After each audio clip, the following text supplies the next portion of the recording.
Hello बच्चों, क्या हाल चाल। मस्त एकदम। तो हाइड्रोकार्बन्स का लेक्चर नंबर 11 और हम पढ़ रहे हैं प्रिपरेशन ऑफ एल्कीन। इसके पहले हाइड्रोकार्बन्स के लेक्चर नंबर 10 में हमने प्रिपरेशन ऑफ एल्कीन के आपको 3 मोस्ट इंपॉर्टेंट मेथड बताए थे। कौन कौन से? डिहाइड्रेशन ऑफ अल्कोहल, कि अल्कोहल में से पानी निकाल दें तो एल्कीन बन जाए। डिहाइड्रोहेलोजिनेशन ऑफ एल्काइल हैलाइड, कि अल्काइल हैलाइड में से हाइड्रोजन और हैलोजन दोनों निकाल दें तो एल्कीन बन जाए। And dehalogenation of vicinal and geminal dihalide, है ना, डाइहैलाइड जिसमें 2 हैलोजन के एटम्स हों उनको निकाल के एल्कीन बनाए। तो अगर आपने अभी तक वो वीडियो नहीं देखा है तो यूट्यूब पे टाइप करें हाइड्रोकार्बन्स 10 प्रिपरेशन ऑफ एल्कीन 1, साथ में अटैच कर दें फिजिक्स वाला तो आपको वीडियो मिल जाएगा। तो इसी तरह से प्रिपरेशन ऑफ एल्कीन के 2-3 और इंपॉर्टेंट मेथड आज की क्लास में डिस्कस करेंगे and that will be very beautiful. बहुत मजा आने वाला है आज। ठीक है, एक तो एल्काइन से बनाएंगे ट्रिपल बॉन्ड से, और एक कार्बोक्सिलिक एसिड से बनाएंगे। तैयार हैं आप? तो yes, my name is Alakh Pandey and this is your beautiful सा चैनल फिजिक्स वाला। कॉपी और पेन निकाल लें, नोट्स बनाना स्टार्ट करें। छोटा सा लेक्चर होगा। A very good morning to all my dear students. Heading लगाएं। तैयार हैं आप? हेडिंग लगाएं। Preparation of alkyne. ठीक है, और आज की क्लास में प्रिपरेशन ऑफ एल्कीन को हम समाप्त करेंगे क्योंकि इसके मेथड तो 20-25 बन जाएंगे एल्कीन बनाने के, है ना। 5-6 जो सबसे इंपॉर्टेंट सारी किताब में दिए उसको हम डिस्कस कर रहे हैं। तो आज चौथा मेथड हम डिस्कस करने जा रहे हैं। चलो पहला लिख देते हैं वरना फील आएगा क्लास पहले से चल रही है ना, देर से आए। तो पहला मेथड लिख देते हैं। पहला मेथड है फ्रॉम एल्काइंस। एल्काइन समझते हैं ना भाई सभी लोग, ट्रिपल बॉन्ड वाले कंपाउंड है बाबा। ऐसे सी ट्रिपल बॉन्ड सी से हम बनाना चाहेंगे सी डबल बॉन्ड सी। तो आपको पता है यहां से यहां जाने के लिए हमें नंबर ऑफ हाइड्रोजन बढ़ाने पड़ते हैं ना। इस पे 1-1 हाइड्रोजन होगा, उस पे 2-2 होगा। तो हम बोल सकते हैं ये प्रोसेस जो है ये प्रोसेस हाइड्रोजिनेशन का है। हाइड्रोजिनेशन का है, या इन शॉर्ट आप रिडक्शन भी बोल सकते हो। एडिशन ऑफ हाइड्रोजन को रिडक्शन बोलते हैं। तो हमने कहा ठीक है, क्या दिक्कत है, चलो एक एल्काइन उठाते हैं R C triple bond C H, और इसको उठा के हमने इन द प्रेजेंस ऑफ निकल हमने इसको रिड्यूस कर दिया, और इन द प्रेजेंस ऑफ पैलेडियम हमने इसको रिड्यूस कर दिया। हम बड़े खुश कि हाइड्रोजन मिल जाएगा, एल्कीन बन जाएगा। एक हाइड्रोजन इस पे जुड़ेगा, एक इस पे। तो हमने सोचा ये कि ऐसा होगा R C H double bond C H two. भाई एक पाई बॉन्ड ब्रेक हो जाएगा, और इस पाई बॉन्ड के ब्रेक होने के बाद एक हाइड्रोजन इधर एक इधर ऐड हो जाएगा। Very simple. बट हुआ ऐसा नहीं। हुआ क्या ना, ये प्रोसेस आगे चला गया। आगे चला गया मतलब एक पाई बॉन्ड और टूट गया और हमें मिला R C H two C H three, यानी हमें मिला एल्केन और हम चाहते थे एल्कीन। प्रॉब्लम क्या है कि आपके पास निकल हो गया, पैलेडियम हो गया। इन दोनों की प्रॉब्लम ये है कि ये बड़े स्ट्रॉन्ग रिड्यूसिंग एजेंट हैं। ये रुके नहीं, यहाँ पे गाड़ी आगे निकल गई। हमने सोचा था 1-1 हाइड्रोजन जोड़कर रोक दो, एल्कीन बन जाए एल्काइन से। पर हुआ ये कि इतने स्ट्रॉन्ग रिड्यूसिंग एजेंट है कि कहानी यहाँ रुकती नहीं, और कहाँ रुकती है, एल्केन पे। तो इसको हम बोलते हैं कंप्लीट रिडक्शन। हमें कंप्लीट रिडक्शन नहीं चाहिए। कंप्लीट रिडक्शन से तो एल्कीन बन जाएगा। हमें चाहिए पार्शियल रिडक्शन, कि यहीं तक कहानी चले। What we require is R C triple bond C H को किसी तरह से एक इक्विवेलेंट हाइड्रोजन देकर, है ना, ये भी एक इक्विवेलेंट इसी से रिएक्ट करेगा, है ना, एक इक्विवेलेंट से रिएक्ट करता है। ठीक है, तो एक हाइड्रोजन इस पे आ जाए R C H double bond C H two. हम ये चाहते हैं कि एल्काइन से एल्कीन पे कहानी रुक जाए, यानी what we require is partial reduction. तो हमें वो मेथड ढूंढने पड़ेंगे, हमें वो कैटलिस्ट ढूंढने पड़ेंगे जो पार्शियल रिडक्शन कराते हो। थोड़ा सा, पूरा नहीं। तो पार्शियल रिडक्शन कराने के लिए हमको 2 सेट्स ऑफ कैटलिस्ट मिले, और 2 बड़े ही फेमस रिएक्शन आने वाले हैं, है ना, और दोनों का अपना इंपॉर्टेंस भी है।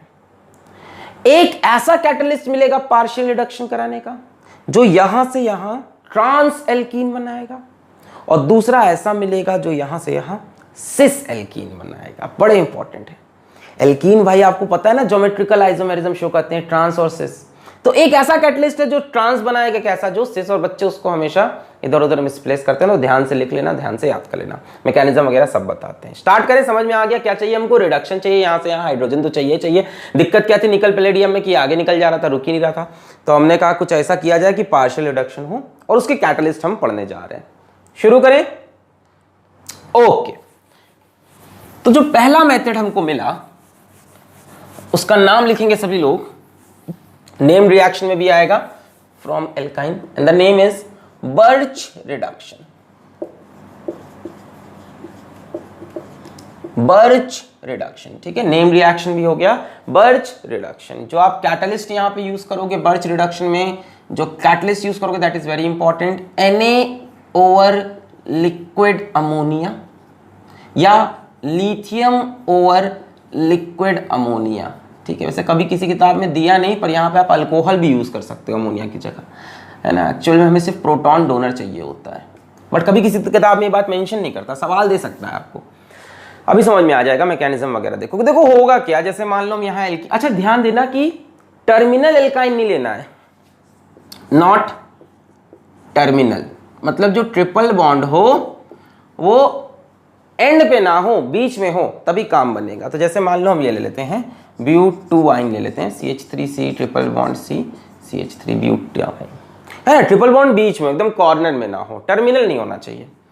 और इसका हम रिडक्शन करा दें सोडियम ओवर लिक्विड अमोनिया या लिथियम ओवर लिक्विड अमोनिया, तो ये पार्शियल रिडक्शन कॉज करता है, मतलब पूरी तरह से रिड्यूस नहीं करता है, और ये बनाता है CH3C double bond C CH3H। तो पहली बात तो साफ है कि एल्कीन बना है, एल्काइन से स्टार्ट करके, और दूसरी बात आपको ये भी दिख रही है कि ट्रांस एल्कीन बना है, दिख रहा है, same groups on opposite side, trans alkene. तो बर्च रिडक्शन से जो हमको प्रोडक्ट मिलता है वो मिलता है ट्रांस एल्कीन, और जो हमारा कैटलिस्ट है वो आपने देख लिया। अभी मैकेनिज्म की बात भी कर लेते हैं, बट आपको ये याद रखना है the alkene should not be terminal, है ना, alkene should be internal alkene, sorry alkyne should be internal alkyne, triple bond बीच में हो गई, क्लियर है। और प्रोडक्ट क्या मिलेगा हमको? ट्रांस एल्कीन का प्रोडक्ट मिलेगा। नोट कर लें पहले इसको, ट्रांस एल्कीन का प्रोडक्ट मिला। मैकेनिज्म देखना है इसका, मैकेनिज्म देखा जाए, नोट कर लिया है, नोट कर लिया है, चलिए मैकेनिज्म देखते हैं।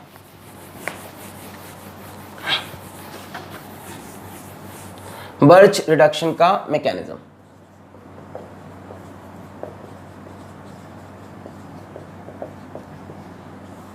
तो हमने लिया CH3C triple bond C CH3, ठीक है ना, और इसका रिएक्शन करा दिया, मान लेते हैं लिथियम ओवर लिक्विड NH3, चाहे लिथियम हो चाहे सोडियम हो, सेम कहानी होगी।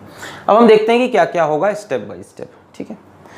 तो होगा क्या, सबसे पहले कि लिथियम आपको पता है इलेक्ट्रॉन बहुत तेज डोनेट करता है, तो लिथियम से इलेक्ट्रॉन बाहर निकल आया एक ठो, ठीक है, इसकी आयनाइजेशन पोटेंशियल बहुत लो होती है, इलेक्ट्रॉन लूज कर दिया। अब क्या हुआ, ये जो कंपाउंड है CH3C triple bond C CH3, इसमें ये पाई बॉन्ड इस तरफ शिफ्ट हुआ, किसी भी कार्बन की तरफ शिफ्ट कर लो, है ना, इसके पास एक सिग्मा है, 2 पाई है, एक पाई बॉन्ड इधर इसका शिफ्ट हुआ। अब जब पाई बॉन्ड इधर जाने लगेगा तो इस कार्बन पे प्लस चार्ज आने लगेगा और इस पे माइनस आने लगेगा, इसकी ऑर्बिटल वैकेंट हो जाएगी, जो इलेक्ट्रॉन इसने पाल रखा था इसको ये ले गया। तो यार इस इलेक्ट्रॉन को लगा कि ये बेचारा कार्बन अकेला रह जाएगा, चलो मैं इसको ये इलेक्ट्रॉन दे देता हूं, इससे इस कार्बन का ये भला होगा, इसका प्लस चार्ज चला जाएगा और ये कंपाउंड बनेगा। जरा ध्यान से देखो, CH3C double bond C CH3, और इसके ऊपर तो माइनस चार्ज आना ही है, क्योंकि ये अपना इलेक्ट्रॉन भी रख रहा है, इसका भी चुरा के ले जा रहा है, और ये कार्बन का इलेक्ट्रॉन जाने के बाद इसके ऊपर प्लस चार्ज की मायूसी दिख रही थी, इलेक्ट्रॉन चला गया। तो इस इलेक्ट्रॉन ने कहा चलो हम तुम्हें मिल जाएंगे, तुम्हारी जो ऑर्बिटल वैकेंट हो गई है p ऑर्बिटल, उसमें हम आ जाते हैं। ये बन गया डॉट, फ्री रेडिकल, है ना, ये इस टाइम न्यूट्रल है और ये नेगेटिव चार्ज। दिक्कत क्या है कि इस ऑर्बिटल में, यहां ध्यान से देखो तो एक ऑर्बिटल है जिसमें एक इलेक्ट्रॉन है, और यहां पे भी एक ऑर्बिटल है जिसमें 2 इलेक्ट्रॉन है। ओवरऑल कहानी तो यही है भाई, यहां माइनस चार्ज आया, यहां पे डॉट आया। यार ये दोनों ऑर्बिटल्स में इलेक्ट्रॉन है तो आपस में रिपल्शन स्टार्ट हो गया, रिपल्शन स्टार्ट हुआ, और इस रिपल्शन की वजह से ये अलाइन हो गए इन दी अपोजिट डायरेक्शन, मतलब तुरंत इनका अलाइनमेंट ऐसा हो गया, सी डबल बॉन्ड सी, ये मान लो नीचे भाग आया और ये ऊपर रह गया। अब आपको थोड़ा फील हो रहा होगा कि किस तरह से ये ट्रांस एल्कीन को फॉर्म करता है। यही स्टेप था जिससे समझ में आता है कि ट्रांस एल्कीन बनने वाला है। बोलो क्लियर हुआ? Because of the electronic repulsion, because of the electronic repulsion ये दोनों ऑर्बिटल्स अपोजिट डायरेक्शंस में अलाइन हो गए और रिपल्शन कम हो गया, थोड़ी स्टेबिलिटी मिल गई। अब इस कार्बन के ऊपर अगर भूलो नहीं तो नेगेटिव चार्ज है ना, एक इलेक्ट्रॉन एक्स्ट्रा चुरा के आया है, नेगेटिव चार्ज है। अब यार कार्बन के ऊपर negative charge is a very strong base, है ना, this is a very strong base. इसको H+ चाहिए कहीं से ताकि अपने नेगेटिव चार्ज को खत्म करें। तो लिक्विड NH3 का यही काम है। NH3 यहाँ पे प्रोटॉन डोनर है, क्या करेगा ये? प्रोटॉन डोनेट करेगा। अब आप कहोगे सर अमोनिया अपने आप में भी एक बेस है, बट ये कार्बन उससे स्ट्रॉन्ग बेस बन चुका है, negative charge carbon, very unstable. तो इसने कहा H+ हमको चाहिए, तो इसने H+ दे दिया और फिर ये बना CH3C डबल बॉन्ड C, यहाँ H+ जुड़ गया, H+ के जुड़ते ही नेगेटिव चार्ज खत्म, CH3 और ये। अब ये कह रहा है हमारा भी कुछ हला भला कर दो, ठीक है। तो लिथियम ने कहा हम एक काम करते हैं, हम यहाँ पे 2 एटम ले लेते हैं और 2 इलेक्ट्रॉन प्रोड्यूस करते हैं, ठीक है। लिथियम हो सोडियम हो, 2 इसके आयंस बने और 2 इलेक्ट्रॉन, एक इलेक्ट्रॉन इस्तेमाल हो गया, अगला इलेक्ट्रॉन अब इस्तेमाल हो जाएगा। अगले इलेक्ट्रॉन ने कहा हे कार्बन तुम्हारे ऑर्बिटल में एक ही इलेक्ट्रॉन है, ऑर्बिटल 2 इलेक्ट्रॉन रख सकता है, तो मैं यहाँ आ जाता हूँ। तो फिर बना CH3C डबल बॉन्ड CH3, और इस ऑर्बिटल में 2 इलेक्ट्रॉन आ गए, और भूलो मत इस कार्बन पे नेगेटिव चार्ज बन जाएगा। अभी तक ये न्यूट्रल था, अभी न्यूट्रल था, अभी न्यूट्रल था, है ना। अपना इलेक्ट्रॉन गया, किसी ने इलेक्ट्रॉन वापस दे दिया, बट यहाँ पे एक इलेक्ट्रॉन एक्स्ट्रा आने की वजह से इसके ऊपर नेगेटिव चार्ज, मतलब ये भी अब फिर से एक स्ट्रॉन्ग बेस बन गया। अब फिर से ये NH3 से कहेगा कि हमें प्रोटॉन दो, NH3 प्रोटॉन डोनर की तरह इसको H+ दे देगा, CH3C double bond C CH3, ये H+ आके यहाँ जुड़ गया। This is the whole mechanism. आपको दिख रहा है फाइनली एक ट्रांसब्यूट टू इन बन रहा है, from but two yne you get transbut two ene using Birch reduction. Clear है? लिथियम की जगह सोडियम भी इस्तेमाल कर सकते थे। मैकेनिज्म क्लियर हो गया। This is the step where formation of trans alkene is happening, जहां से क्लियर हो रहा है कि रिपल्शन की वजह से ये दोनों अपोजिट डायरेक्शन में अलाइन हुए, जिसकी वजह से CH3 अपोजिट डायरेक्शन में अलाइन हुआ। इसके बाद इस वाले में पहले H+ आया, फिर इलेक्ट्रॉन यहां पे जुड़ा, ये नेगेटिव हुआ, फिर इस पे H+ आया। नोट कर लें। क्लियर है? मिटा दें। याद रखना कि टर्मिनल एल्काइन पे नहीं होना चाहिए। एक बार जेई में पूछ चुका है मेंस में कि इनमें से कौन सोडियम ओवर NH3 से रिएक्ट नहीं करेगा, तो उसमें से एक एल्काइन टर्मिनल था। टर्मिनल मतलब मान लो ये है CH ट्रिपल बॉन्ड CH, या मान लो ये दिया है CH3C ट्रिपल बॉन्ड CH, समझ रहे हो? या मान लो ये है CH3CH2C triple bond CH, terminal जिसमें एंड पे ट्रिपल बॉन्ड हो। अच्छा, एक्चुअल में रियलिटी क्या है ना, ये भी रिएक्ट करते हैं सोडियम ओवर लिक्विड NH3 से, बट जेई ने जब पूछा तो उनके कहने का मतलब था कौन बर्च रिडक्शन नहीं देगा। ठीक है, कहोगे सर ये क्या बात हुई, जेई गलत पूछ रहा है। देखो आईआईटी जेई गलत नहीं पूछता, वहां लिखा होता है choose the most appropriate answer. तो 4 में से 3 ऑप्शन इंटरनल एल्काइन थे, मतलब वो बर्च रिडक्शन दे रहे थे, और एक ऑप्शन टर्मिनल एल्काइन था, तो वो बर्च रिडक्शन नहीं दे रहा था।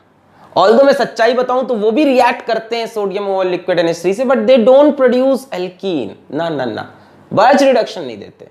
ठीक है, एसिड बेस रिएक्शन होता है, आगे पढ़ोगे जब एल्काइन पढ़ोगे आएगा, एल्काइन में ये रिएक्शन आएगा आगे, तब समझाएंगे। क्लियर है? अभी इतना नोट कर लिया। तो याद रखना है कि टर्मिनल एल्काइन का reaction sodium over liquid NH3 से बर्च रिडक्शन तो नहीं देता। तो 4 ऑप्शन पूछा था कौन सा सोडियम ओवर लिक्विड NH3 से रिएक्ट नहीं करता, तो बात थोड़ी गलत थी, रिएक्ट तो करता है बट बर्च नहीं देता। बाकी तीनों ऑप्शन बर्च देते हैं। तो एप्रोप्रिएट आंसर मानना होता है जेईई मेंस में, एडवांस में नहीं, मेंस में रहता है एप्रोप्रिएट आंसर है। तो एप्रोप्रिएट उसमें सबसे सही था कि भैया वो नहीं देता बर्च। चलिए आगे बढ़े, नोट कर लिया। ओके, तो एक तरीका ये था जिससे बनता है trans alkene, liquid NH3 in the presence of sodium और लिथियम। यही बता रहा हूं, जैसे लिक्विड NH3 है, उसका काम क्या है, प्रोटॉन देना। तो भाई प्रोटॉन डोनर तो आप उठा के यहाँ पे अल्कोहल भी यूज कर सकते थे, इथेनॉल। तो कभी एग्जाम में यहाँ पे मान लो Na/C2H5OH लिख जाए तो सेम रिएक्शन हो सकता है। प्रोटॉन डोनर चाहिए ना लास्ट में। NH3 का काम बेसिक थोड़ी ना है, H+ डोनेट करना था दोनों स्टेप में, वो भी इंतजार करके, पहले नहीं देना है। खैर ये सब समझ में आ गया। अब दूसरा जो तरीका है जिससे सिस एल्कीन बनता है, तब हम यूज करते हैं लिंड-लार्स कैटलिस्ट। लिंड-लार कैटलिस्ट, इनकी खास बात क्या है कि ये सिस एल्कीन प्रोड्यूस कराते हैं। बर्च इससे बना था ट्रांस, इससे बनेगा सिस। इसको याद रख सकते हो, टेंशन नहीं है, बड़े आसानी से याद रहेगा किससे सिस किससे ट्रांस। इसका सिस समझ में आ जाएगा। देखो अच्छा, इनकी भी कंडीशन वही है कि हमें अल्काइन कैसा चाहिए, नॉट टर्मिनल। अब देखते हैं जरा, हमने क्या किया, यहाँ पे हमने लिया CH3C ट्रिपल बॉन्ड CCH3 और रिएक्शन करा दिया। ध्यान से कैटलिस्ट इनका ध्यान देना, कैटलिस्ट ध्यान देना, कैटलिस्ट ध्यान देना, बड़ी कहानी है कैटलिस्ट की। पैलेडियम ओवर बेरियम सल्फेट और palladium over calcium carbonate in presence of quinoline और सल्फर। ठीक है, पैलेडियम ओवर बेरियम सल्फेट दे दे लिख के एग्जाम में। कुछ किताबों में कैल्शियम कार्बोनेट है, कुछ किताबों में पैलेडियम ओवर कैल्शियम कार्बोनेट होता है, ये ज्यादा देखा जाता है। इन प्रेजेंस ऑफ, इन दोनों में से कोई एक चीज ले लो फिर, इन प्रेजेंस ऑफ क्यूनोलीन और सल्फर, और इन दोनों में से कोई एक ले लो। ठीक है, इन दोनों में से एक चीज, इन दोनों में से एक चीज। इनका काम क्या होता है, क्यूनोलीन या सल्फर का, दोनों का ही काम क्या है, दे एक्ट एज पॉइजन। किसको पॉइजन करते हैं, कैटलिस्ट को, पॉइजन द कैटलिस्ट, है ना। अब आपसे यहां सवाल पूछ लिया जाए कि इसमें से कैटलिस्ट कौन है, तो इसमें कैटलिस्ट बच्चों यही है, पैलेडियम ओवर बेरियम सल्फेट। ये सिर्फ पॉइजन है, मतलब कैटलिस्ट के रिएक्शन को कम कर देते हैं। कैटलिस्ट ज्यादा रिएक्ट करेगा तो ये एल्केन बन जाएगा रिड्यूस होते हुए, तो इसको पॉइजन कर देते हैं कि कहानी एल्कीन पे रुक जाए। एंड व्हाट वी सी कि यहां जो रिडक्शन हुआ उससे हमें क्या मिला, हमें मिलता है सिस एल्कीन। क्या मिलता है, सिस एल्कीन। तो याद रखेंगे आप, बर्च रिडक्शन से ट्रांस एल्कीन, लिंडलार कैटलिस्ट से सिस एल्कीन मिलता है। बड़ा आसान है इसको समझना। पैलेडियम हमारा क्या करता है, पैलेडियम के पास एडजॉर्ब करने की क्वालिटी है। मान लो ये पैलेडियम है तो ये एडजॉर्ब कर लेता है, एडजॉर्ब मतलब सरफेस पे चिपका लेता है हाइड्रोजन को, ऐसे ऐसे ये हाइड्रोजन चिपक गया इसके सरफेस पे। ऊपर से ये आया ब्यूट2 आइन, एक हाइड्रोजन इस तरफ एक हाइड्रोजन इस तरफ, मतलब both hydrogen are added on the same side. भाई ब्यूटाइन इसके ऊपर आया, बोला हाइड्रोजन दे दो, तो एक हाइड्रोजन इधर से चिपक गया, एक हाइड्रोजन इधर से चिपक गया, तो दोनों on the same side attach होंगे, चाहे वो ऊपर से देखो नीचे से देखो, है ना। क्योंकि यहाँ पैलेडियम की हमारे पास एक प्लेट जैसी है, इसको इमेजिन करो, इसलिए हमें एडिशन कैसा मिला, सिस मिला। यहाँ पे एड्सॉर्ब होकर हाइड्रोजन चिपके रखे हुए हैं, वहां से चले गए। इसको एड्सॉर्प्शन थ्योरी ऑफ कैटालिसिस बोलते हैं। क्लियर है, ये डी ब्लॉक के एलिमेंट है, एड्सॉर्ब किया इसको और चिपका दिया उधर ले जाके। क्लियर है, ऑन द सेम साइड। तो याद रहेगा कि अगर सिस एल्कीन बनाना हो तो क्या लगाओगे, लिंडलार, और ट्रांस बनाना हो तो birch. Na over liquid NH3, lithium over liquid NH3, या palladium over barium sulphate, palladium over calcium carbonate in the presence of sulphur और क्यूनोलीन। एक और कैटलिस्ट है हमारा जो यही काम करता है, but that is not counted as Lindlar catalyst, that is P2 catalyst. P2 catalyst हमारा nickel in the presence of boron हो या ऐसे लिखा हो Ni2b, तो इसको हम P2 कैटलिस्ट बोलते हैं। काम सेम करता है सिस एल्कीन, है ना, सेम काम करता है। CH3C triple bond C CH3, ऊपर मान लो निकल बोरॉन लिखा है, या Na2 भी लिखा है, या कई बार सीधा ऐसा लिख देता है P2 कैटलिस्ट, ऐसे नाम भी लिख देता है।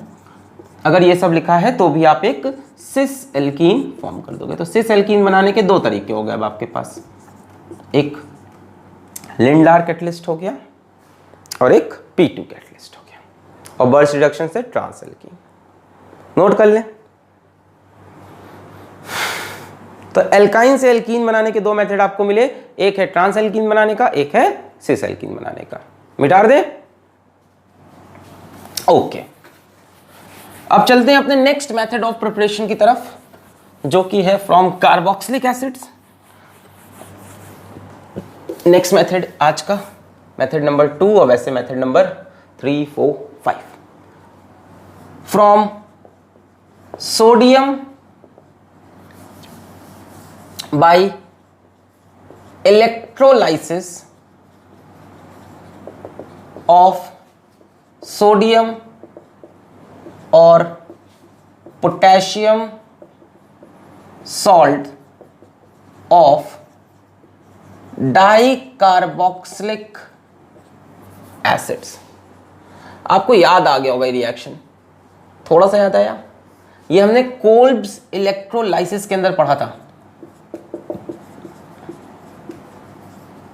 ठीक है, अभी हम डिस्कस कर देते हैं। आपको कोई डाउट रह जाए तो आप YouTube पे टाइप कर लेना कोल्ब्स इलेक्ट्रोलाइसिस फिजिक्स वाला, पूरा एक वीडियो कर रखा है मैंने कोल्ब्स इलेक्ट्रोलाइसिस पे। फ्री रेडिकल मैकेनिज्म से प्रोसीड करता है, मुझे एल्केन में पूरा पढ़ाया था, एल्केन की प्रिपरेशन में उसी का एक्सटेंशन है।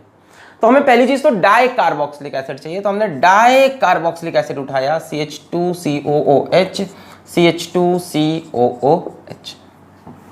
ब्यूटेन 1,4 डाइओइक एसिड है ना, इसका यूपीएससी नेम अगर हम लिखें तो हम लिखेंगे ब्यूटेन 1,4 डाइओइक एसिड। बोलो सही है, 1 2 3 4 ब्यूटेन 1 2 3 4 1,4 डाइओइक एसिड बोल सकते हैं। या इसका अगर कॉमन नेम देखें तो हम बोलते हैं सक्सिनिक एसिड। सक्सिनिक एसिड हमने इसको चूज किया, डाई कार्बोक्सिलिक एसिड। और इसका रिएक्शन पहले शुरू में सोडियम या पोटेशियम किसी से करा लो, मान लो पोटेशियम से कराया, क्या होगा, मेटल की टेंडेंसी होती है एसिड में से हाइड्रोजन निकालने की, पढ़ा होगा ना। H2SO4 का रिएक्शन जिंक के साथ, dilute H2SO4 plus zinc, ZnSO4 plus hydrogen. उसी तरह से मेटल और एसिड का रिएक्शन क्या होगा, हाइड्रोजन निकलेगा, तो यहां से बाहर निकली हाइड्रोजन गैस, क्या बना CH2COO, CH2COO, इससे जुड़ जाएगा के सॉल्ट बन गया। अरे देखा होगा ना, जिंक प्लस डाइल्यूट H2SO4 तो सॉल्ट बनता था, H2SO4 में से H2 बाहर गया, क्या बचा SO4, जिंक से जुड़ जाता था ZnSO4। इस तरह से यहाँ से H2 बाहर गया, ये बचा किससे जुड़ गया, के से। तो ये हमारे पास बन गया, इसको हम बोलते हैं di potassium succinate,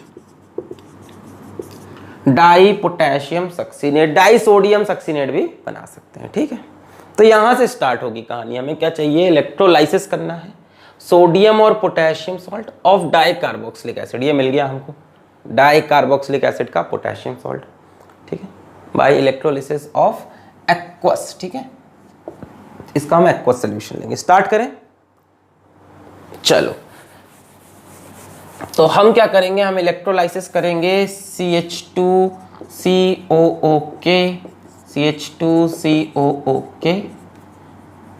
di potassium succinate, succinic acid लिखा था क्या मैंने, डाई पोटेशियम सक्सीनेट है ये। ठीक है, प्लस 2H2O, एक्वस सोल्यूशन लेना है इसका। क्या होगा, यहाँ से CO2 निकलेगा, यहाँ से CO2 निकलेगा, 2 मोल्स ऑफ कार्बन डाइऑक्साइड। ये CH2 देखो ऐसे जुड़ जाएगा, CH2 में सिंगल बॉन्ड था ना, यहीं पे डबल बॉन्ड बन गया, देखो एल्कीन बन गया कि नहीं, CH2 में single bond alkene, preparation of alkene पढ़ लें। यहाँ से क्या होगा, यहाँ से 1 मोल हाइड्रोजन का निकलेगा H2, यहाँ से KOH 2 मोल्स ऑफ KOH। ये कंप्लीट रिएक्शन आपको मिलेगा।